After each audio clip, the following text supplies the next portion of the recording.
জনাব মোহাম্মদ মাজারুল ইসলাম।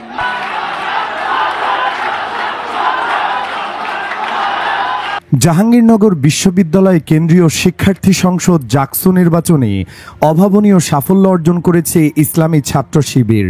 ঢাকা বিশ্ববিদ্যালয় কেন্দ্রীয় ছাত্র সংসদ ডাকসু নির্বাচনের পর এবার জাকসুতেও সংগঠনটির জয় জয়কার দেখা গেল। 25টি পদের মধ্যে 20টিতে জয়ী হয়েছে ছাত্র শিবির সমর্থিত সমন্বিত শিক্ষার্থী জোট। দীর্ঘদিন যেখানে ছাত্র শিবির কার্যত নিষিদ্ধ ছিল, সেখানে তাদের এই ফলাফলকে যুগান্তকারী অর্জন হিসেবে দেখছেন বিশ্লেষকেরা। জাবিতে ছিল বামপন্থীদের দাপট। শুধুমাত্র শিবির করার কারণে 1994 সালে পিটিয়ে প্রাণে শেষ করে দেওয়া হয় কামরুল ইসলামকে। বামদের আড্ডাখানা জাবিকে কিভাবে নিজেদের ঘাঁটি বানালো শিবির? জাকসু নির্বাচনে শিবিরের ভূমিধস জয়ের কারণ কি? এসব অতি গুরুত্বপূর্ণ বিষয় নিয়েই আলোচনা করব জীবনের কথার আজকের ভিডিওতে। বিস্তারিত জানতে ভিডিওটি 1 সেকেন্ডও না টেনে শেষ পর্যন্ত দেখতে থাকুন। ভিডিওটির প্রথমেই আমরা জানাবো জাবিতে আসলে কতটা কোণঠাসা হয়েছিল শিবির। 16 আগস্ট 94 জাহাঙ্গীরনগর বিশ্ববিদ্যালয়ে ছাত্রদলের সন্ত্রাসীদের নৃশংস নির্যাতনে শাহাদত বরণ করেন ছাত্র শিবির কর্মী কামরুল ইসলাম। 1994 সালের আগস্ট মাসে ছাত্র শিবির কর্মী কামরুল ইসলাম পদার্থবিজ্ঞান বিভাগে মৌখিক পরীক্ষায় অংশগ্রহণের জন্য তার একজন নিকটাত্মীয়ের নিকট মাওলানা ভাসানী হলে 145 নম্বর কক্ষে ওঠেন। 5 ওয়াক্ত নামাজি, অমায়িক, শান্ত ও ভদ্র শহীদ কামরুল যখন জাহাঙ্গীরনগর বিশ্ববিদ্যালয়ের সবুজ ক্যাম্পাসে পদার্পণ করেন, তখনও তিনি জানতেন না এই ক্যাম্পাসের হলগুলো তখন ধার্মিক শিক্ষার্থীদের জন্য এক ভয়াল হিংস্র জনপদ। নামাজ, রোজা, সালাম প্রভৃতি ইসলামী সংস্কৃতির লালন তখন সেখানে কার্যত নিষিদ্ধ। শৈশব থেকেই নামাজি কামরুল 16 আগস্ট যখন মাগরিবের নামাজ হলের মসজিদে পড়েন, তখনই ছাত্রদলের কুখ্যাত সন্ত্রাসীদের নজরে পড়েন। এক্ষেত্রে তাদের সহায়তা করে অন্ধকার জীবনে পতিত সমাজতন্ত্রের ধ্বজাধারী ছাত্র ফ্রন্ট ও ছাত্র ইউনিয়নের কাপুরুষ সন্ত্রাসীরা। সন্ধ্যা 7টার দিকে কামরুল ইসলামকে 145 নম্বর কক্ষ থেকে ছাত্রদলের কুখ্যাত সন্ত্রাসী দীপুর 332 নম্বর কক্ষে নিয়ে যাওয়া হয়।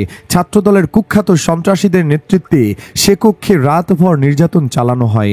কামরুল ইসলামকে শিবির কর্মী সন্দেহে কিল, ঘুষ ও লাথি দিয়ে মেঝেতে ফেলে দেওয়া হয়। পরে তার পকেটে শিবিরের ডায়েরি দেখে নিশ্চিত হয়ে নির্মম নির্যাতনে জর্জরিত করে। তার আর্তচিৎকারে চারদিক প্রকম্পিত হলেও সন্ত্রাসীদের ভয়ে কেউই সাহায্যের জন্য এগিয়ে আসার সাহস পায়নি। কামরুল ইসলামের আর্তচিৎকার যেন বাইরে থেকে না শোনা যায়, এজন্য তার মুখে কাপড় গুজে দেয় খুনি হায়নার দল। সারা রাত ধরে পালাক্রমে পাশবিক নির্যাতন চালিয়ে কামরুলের হাত ও চোয়াল ভেঙে দেয় ছাত্রদলের শিক্ষার্থী নামধারী কুখ্যাত সন্ত্রাসীরা। পিপাসায় কাতর হয়ে আল্লাহ গো বাঁচাও, পানি পানি বলে চিৎকার করলেও ওরা তাকে সারা রাত এক ফোঁটা পানিও খেতে দেয়নি, বরং তার মুখে প্রস্রাব করে দেয়। পরদিন বিষয়টি জানাজানি হলে দেশব্যাপী ঘটনাটি আলোড়ন তোলে, কিন্তু কোনো বিচার হয়নি। সারা রাত নির্যাতনের পর 17 আগস্ট 1994 সালে মাওলানা ভাসানী হলে দুজন কর্মচারী শফিক ও বাবুলকে দিয়ে মুমূর্ষ কামরুলকে বিশ্ববিদ্যালয় চিকিৎসা কেন্দ্রে পাঠিয়ে দিলে কর্তব্যরত ডাক্তার তার অবস্থা মারাত্মক দেখে ঢাকা মেডিকেল কলেজে নেওয়ার পরামর্শ দেন। এক পর্যায়ে পথের মধ্যে মারা যান কামরুল।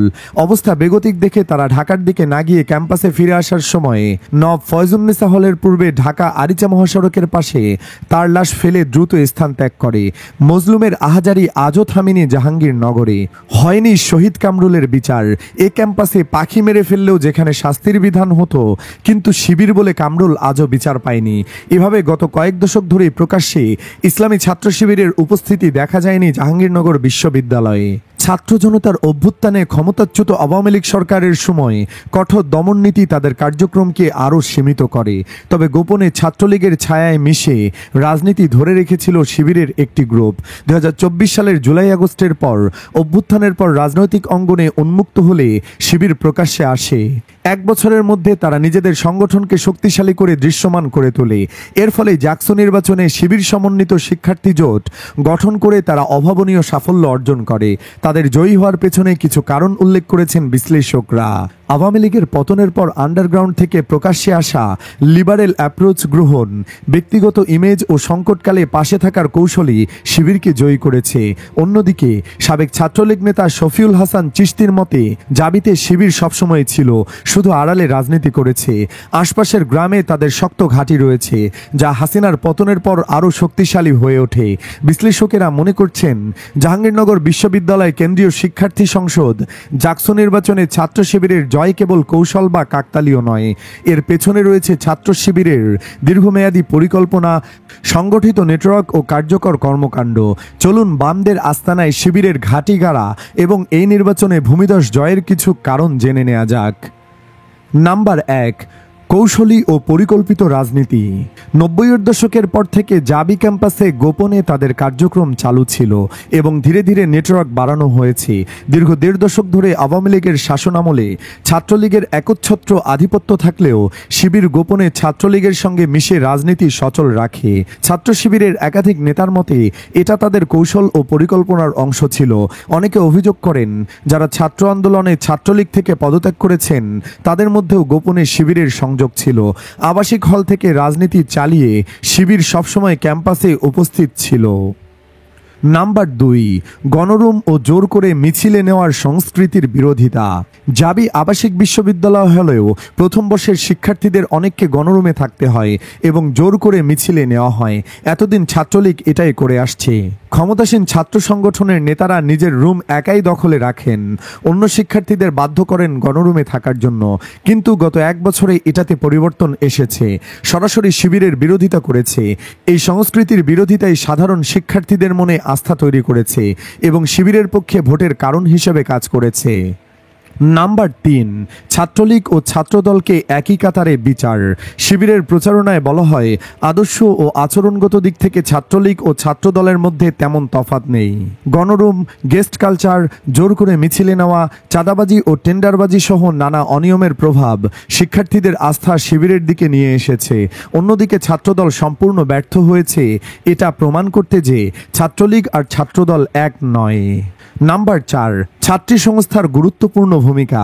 জাবির অর্ধেক শিক্ষার্থী নারী এবং তাদের অধিকাংশই আবাসিক। নারী হলগুলোতে শিবিরের নারী শাখা আগেই তৎপর ছিল। জুলাই গণঅভ্যুত্থানের পর কার্যক্রম আরও বৃদ্ধি পায়। শিবিরের প্যানেলে নারী প্রার্থী ছিলেন 6 জন, যারা সকলেই জয়ী হয়েছেন। বেশ কয়েকজন প্রার্থী সাধারণত বোরকা বা হিজাব পরিধান করেন না। অনেকের আশঙ্কা ছিল শিবির জয়ী হলে মেয়েদের পোশাক পরিধানে চাপ দেওয়া হতে পারে। তবে ছাত্র শিবির নিশ্চিত করেছে জাবিতে নারীরা স্বাধীনভাবে পোশাক পরবেন। তবে অশ্লীলতাকে তারা সমর্থন করেন না। তবে পোশাক যেমনই হোক, তাদের সবাইকে সব ধরনের নিরাপত্তা দেবে ছাত্র শিবির। এ ভরসাতেই নারী শিক্ষার্থীরা তাদের ভোট দিয়েছেন। নাম্বার 5, গণ অভ্যুত্থান ও শিক্ষার্থীদের আস্থা অর্জন। ছাত্র শিবিরের নেতাকর্মীরা জুলাইয়ের গণ অভ্যুত্থানে গুরুত্বপূর্ণ ভূমিকা পালন করেছেন। গণ অভ্যুত্থানের স্পিরিট ধরে রাখতে এবং শিক্ষার্থীদের স্বার্থে তারা বিভিন্ন সহযোগিতা করেছেন। আবাসিক হলের গণরুম বন্ধ, ক্যাম্পাসে অনুষ্ঠান আয়োজন, গরিব ও মেধাবী শিক্ষার্থীদের সহায়তা সবই শিক্ষার্থীদের আস্থা ও ভরসা তৈরি করেছে। ফলে ভোটে তাদের সমর্থন আরও দৃঢ় হয়েছে। জাকসুতে তাদের রীতিমতো ভোট বিপ্লব হয়েছে। ফলাফল প্রকাশের পর দেখা যায় শিবিরের শিক্ষার্থীরা একে অপরকে জড়িয়ে ধরে কাঁদছেন। বলা হচ্ছে জাকসু নির্বাচনের পর এটাই সবচেয়ে বড় আবেগঘন মুহূর্ত। শিবিরের শিক্ষার্থীরা বলছে, আল্লাহু আকবার। এভাবে ডুকরে কাঁদতে পারাটাও সৌভাগ্যের। বিশ্ববিদ্যালয়ে 1994 সালে ভর্তি পরীক্ষা দিতে আসা শিক্ষার্থী কামরুল ভাইয়ের পকেটে শিবিরের ডায়েরি পাওয়ায় তাকে পিটিয়ে শহীদ করা হয়। এই ক্যাম্পাস আর সন্ত্রাসীদের অভয়ারণ্য হতে দেওয়া হবে না ইনশাআল্লাহ। বিশ্লেষকরা বলছেন, ছাত্রদল আর ছাত্রলীগের ঘাঁটিতে শিবিরের এই বিজয় ঐতিহাসিক। শিবিরও অবশ্য এই বিজয়কে শহীদ কামরুলের প্রতি উৎসর্গ করেছেন। সুপ্রিয় দর্শক, আপনার কি মনে হয় শিবিরের হাতে জাবি ক্যাম্পাস কি নিরাপদ? কমেন্ট বক্সে ইয়েস বা নো লিখে জানিয়ে দিন আপনার মতামত। ভিডিওটি ভালো লাগলে লাইক দিন এবং শেয়ার করুন, আর অবশ্যই চ্যানেলটি সাবস্ক্রাইব করুন।